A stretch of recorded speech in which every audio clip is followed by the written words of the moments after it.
हम लोग तो यही सोचे थे, सहारा किए थे सरकार के ऊपर, कोर्ट के ऊपर भी, कि हाँ हम लोग के साथ में न्याय होगा। हमारे सबके बच्चे के साथ में मारे हैं जैसे ऐसे, कैसे खुद का बोला नौकर कि हाँ ऐसे ऐसे करके काट काट के मारे हैं। हम लोग के दिल पे क्या बीत रहा है। फिर भी कोर्ट छोड़ दिए। हम लोग का कलेजा फट गया सुन के कि छोड़ दिए। उन्हीं सबके ऊपर सब न्याय था हमारा कि हाँ हमारे सबके साथ में न्याय करेंगे। हम लोग गरीब हैं फिर भी न्याय करेंगे कोर्ट, फिर भी कुछ नहीं किए। Nandlal, the father of one of the victims, was told by officers, Bhagja, when asking about the whereabouts of his child.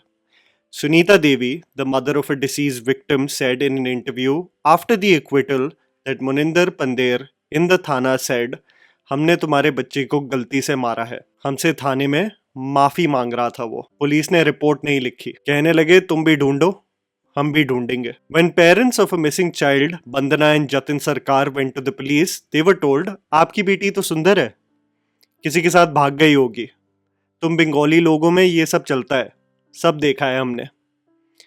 These are some of the accounts of the parents while they were consumed by anxiety regarding their missing children. The Nithari case is vivid in my memory because I grew up in Noida while schooling till my 8th grade before I went to boarding school. The transformation of this city, which went from attracting a huge population of families from especially the armed forces and which was essentially a jungle more than 2 decades ago, has transformed into a city with multinational companies, schools, malls, and every facility you can think of that you associate with a metropolis. When this case got nationwide attention, it sent chills down my spine because our domestic help resided from this same village.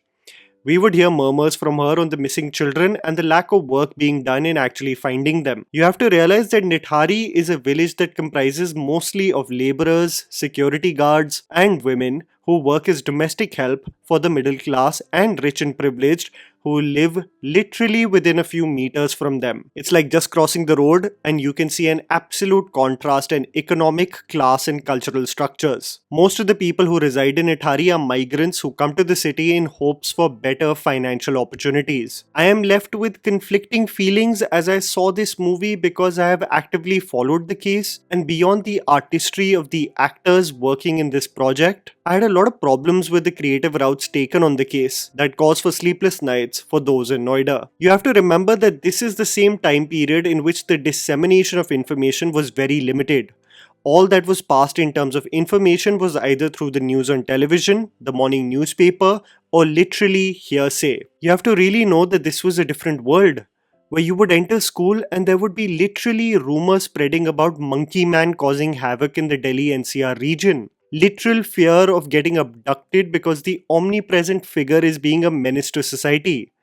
That would be how information was spread. So think about when you learn that in very close proximity, children are getting abducted and there is no trace of them. What is the atmosphere like for parents who send their children to school every day, trusting teachers, guards, bus drivers, and essentially strangers for the protection of their children? The late 2000s, this horrifying case and the Arushi Talwar fiasco really created an uneasy and hostile environment in Noida. Sector 36, a movie directed by Aditya Nimbalkar that released on Netflix this weekend, he is a director who has worked as an associate director with Vishal Bhardwaj in several movies and was one of the associate writers of Talwar. He presents a thriller clearly inspired by the horrifying Nithari case involving Muninder Singh Pandher and his helper Surinder Kohli. The film features Akash Khurana as the wealthy businessman and resident of the house where Vikrant Massey works as the house help and commits such heinous crimes, while Deepak Dobriyal, a police officer, makes it his personal responsibility to catch the perpetrator and make sure he gets punished for his sins. Is he successful? What are the roadblocks and bureaucratic issues he has to deal with in the process of seeking for the truth, and what deranged and sick human would carry out such savagery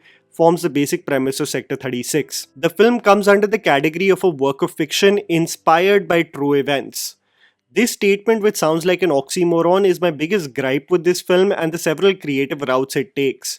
While this may be a necessary evil for creative minds because they have to navigate not being legally liable to anyone, it also opens the window to pick and choose what you want to focus on, which can be extremely dicey and in some cases irresponsible, especially when the story is based on the gruesome killings of innocent children. So in the case of the movie, It is not Noida, it is Shahadra. It is not Sector 31, it is Sector 36. And various angles taken that are meant to tell the story versus actually thinking about the authenticity of what transpired in real life. I'll tell you why it made me slightly uneasy through one example. One of the main reasons why the case of the missing children in Nithari even gained steam and momentum was because a father of a missing child, who by the way is an exception to many parents who did not have financial resources, it is only when he went to the chief magistrate to take some action that the police months later filed the FIR. It was not done because the police felt a responsibility to do so. It only happened, as most official things happen in India, because of pressure from a superior. So how is it in sharp contrast to what the movie showcases? The movie uses Deepak Dobriyal's character and introduces him as part of the problem initially in the system, a corrupt cop being apathetic to the grieving parents and accepting bribes. It is only when the problem comes close to his own family, in a sequence during the Shera celebrations, something that you may have seen in the promos, where his child is almost abducted, that he has this Hriday Parivartan. The classic case of it is not happening in my house, why should I worry? And when it does, you suddenly see a change in the officer, going above and beyond to come to the bottom of the case. This is a narrative convenience so that the movie becomes a cat and mouse chase. But what I want to tell you is that it's far from the truth.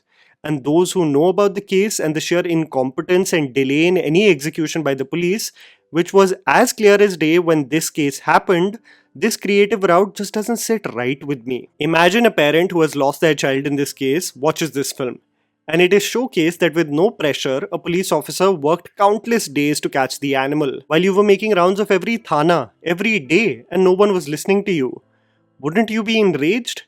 This is one of the many creative routes the film takes that I feel doesn't do justice to the horrifying case at hand. But I think it's important also to acknowledge what the film gets right. The system of who is worthy of justice and attention and who is not is very clear, not only in this film but in real life. This story is a reflection of the hypocritical nature of humans. Shockingly clear when the son of a privileged household gets lost, a manhunt is executed promptly with no hesitation.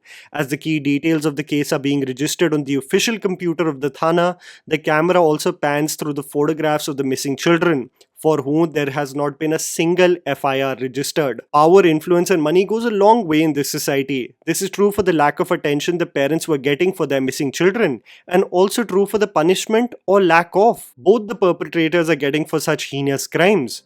When a helpless father confronts the cop in the film and tells him कि ये आपका काम है, he reprimands him and hits him. When a parent is helplessly crying in front of the cop regarding their missing child, the police reminds him कि ये आपकी लापरवाही के वजह से हुआ है. In many cases, their character is judged for simply wanting to know about the whereabouts of their children. A cop says, ये पेशा है इनका. The film gets this disturbing and unfair structure of the world right on point, where just practices, honesty and due diligence is only reserved for the rich and powerful. The downtrodden are pushed and shoved and are only helped when it's too late. The acting performances are absolutely spectacular.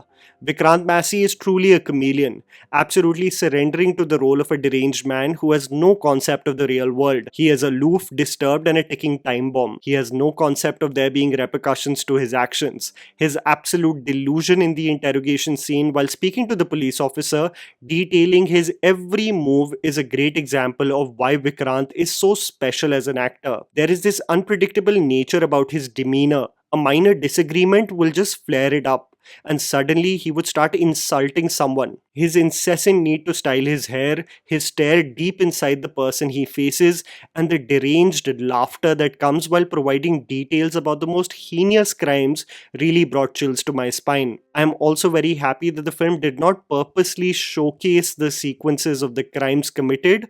It was rather implied.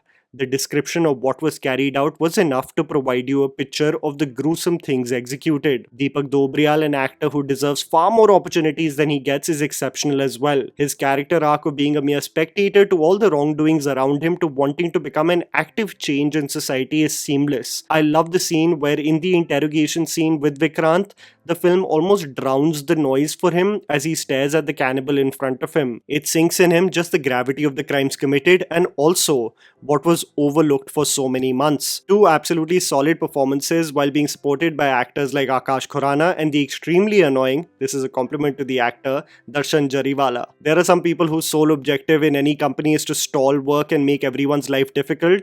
He is that person in this film. While I appreciate these things, it's important to acknowledge that one cannot see them in a vacuum. Because again, the film makes certain creative choices, especially in the latter half and the concluding moments, that took away from what should have been the core of the film. The injustice against the grieving parents and the pursuit of justice that is still pending. The film takes the route to become a web of conspiracies and plans within the police force that are good from a thriller point of view, but I think it disregards the severity of the real case. While the arrests are taking place, the music that takes the shape of a tandav almost seems misplaced. The point I am trying to make is that the case itself has no closure in real life. You provided us an insight into the deranged mind of the killer, but I think the film could have been more than just what was showcased in that interrogation scene. There is deep anger within the families who lost their children, as Muninder Singh Pandher, as of today, is acquitted of all charges, while Surinder Kohli is in Ghaziabad jail, only having been convicted of one of the murders and has been acquitted of several of the other charges, also having changed his death sentence to a life sentence. I know a movie should be judged for what it is versus what it should be, but when you follow a case so closely and a case that still hasn't got closure, I possibly cannot create a separation between what actually happened and what they try to focus on in the film. You remember watching Talwar and the several questions you were left with on what the bloody hell happened that night? That should have been the motive here too, to leave you with more questions on why the hell justice is not served, as it should have been with the death sentences. Imagine having admitted to committing a crime, killing innocent children mercilessly, and even doing other heinous acts too disturbing to even describe, and still the system allows for you not to be hanged to death. The film has great performances, is haunting with its depiction, but in my opinion, could have asked the tougher questions regarding our flawed system. In my opinion, it just scratched the surface regarding a case that has too much that is still unresolved.